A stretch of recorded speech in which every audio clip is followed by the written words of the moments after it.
Well, the Tokyo 20 Paralympic Games just wrapped up a few days ago. And with that in mind, I wanted to have Scott Stinson on the program. He's a national sports columnist with the National Post. And he recently wrote a piece about faking disabilities in the Paralympics. It was well worth the read, and I'm so happy to welcome him onto the program. Scott, thanks so much for coming on the show. Oh, thanks for having me. It's a pleasure.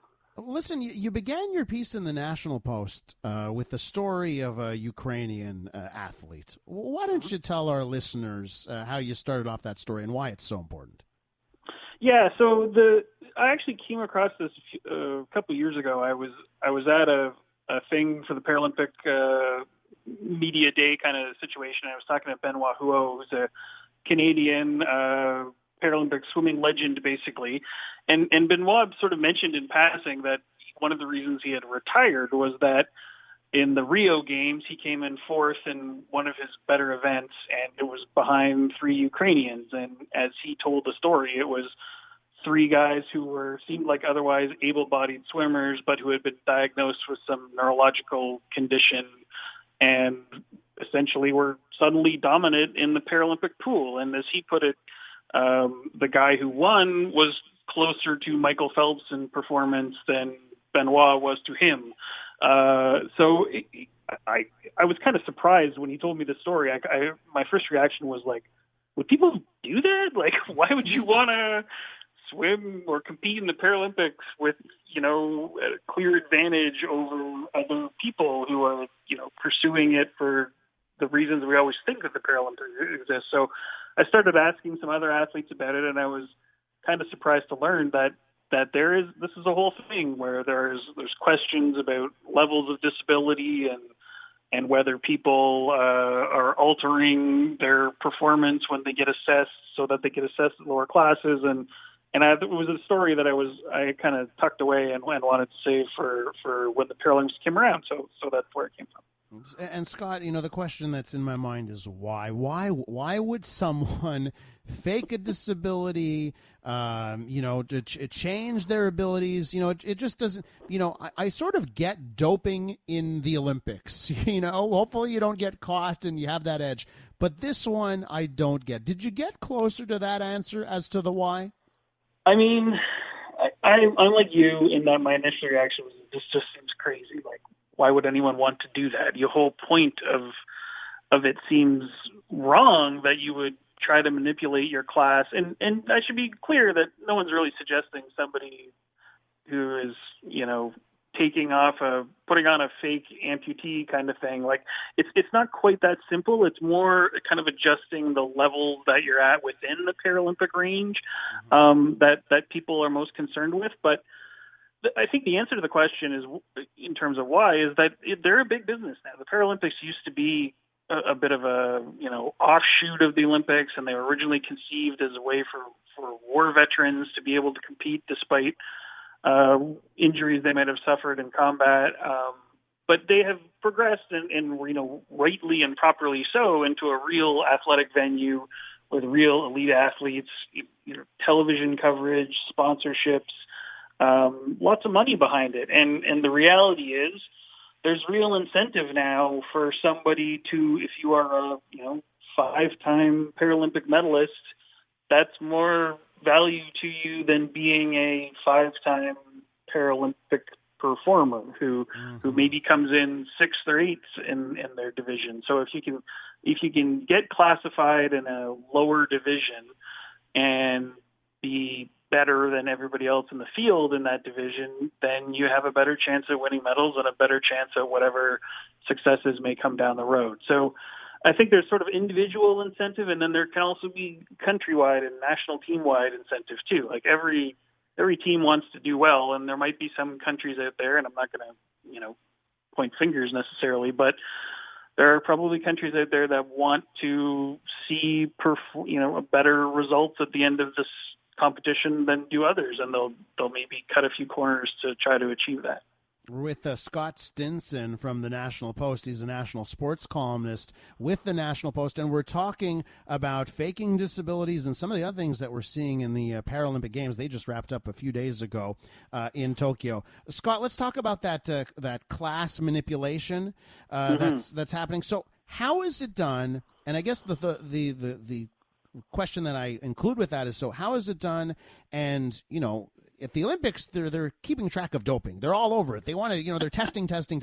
So how is it done, and who is responsible for making sure it doesn't happen? Well, the problem is you have to establish that you have a disability to perform in the Paralympics. And then once you've it's been acknowledged that, okay, you definitely have the proper, the limited functionality to perform, then you get assessed by essentially a volunteer panel. And they look at a bunch of factors. How much does it affect you? What are other conditions that might also lead to a lack of functionality? Part of this process is there's a literal test. So if you're a swimmer, you do a pool test. You also do a test on land for fitness. But as you can imagine, in this situation, you're essentially being tested, and it does you better to do worse on that test, if you follow my meaning. Like, the worse you do on the test, the lower your score is going to be, and the lower the class you're going to be is placed in. So if you literally jump in the pool and don't give 100% in it, that benefits you, and nobody, can anyone really say what your effort level was and something like that? It's very hard to gauge these kind of things. There's also been suggestions that athletes will do things like basically work out really hard before a test, or take a really cold shower to tense up their muscles. Like, essentially doing the opposite of what you would do in a normal athletic competition to try to perform your best at the peak time. This is sort of a way to help you perform worse at the peak time. So the problem with that is there's no real way to 100% stamp that out. There is some hope, I think, that they could find different ways of assessing people over a longer period of time, maybe using tools that are better able to assess things as opposed to, a physical test that you can kind of tank if you so choose. So ultimately what it comes down to is that the classification happens pre-competition, and if somebody chooses to manipulate during that period, then it can be a difficult thing to sort of root out. The actual doping and all that stuff, they still do all that. They still do all the testing in the same way they do the Olympics.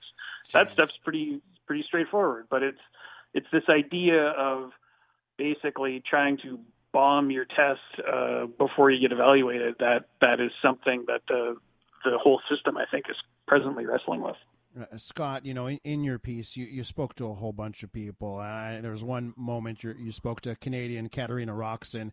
She won. I think she ended up winning 2 medals in Tokyo. Yeah.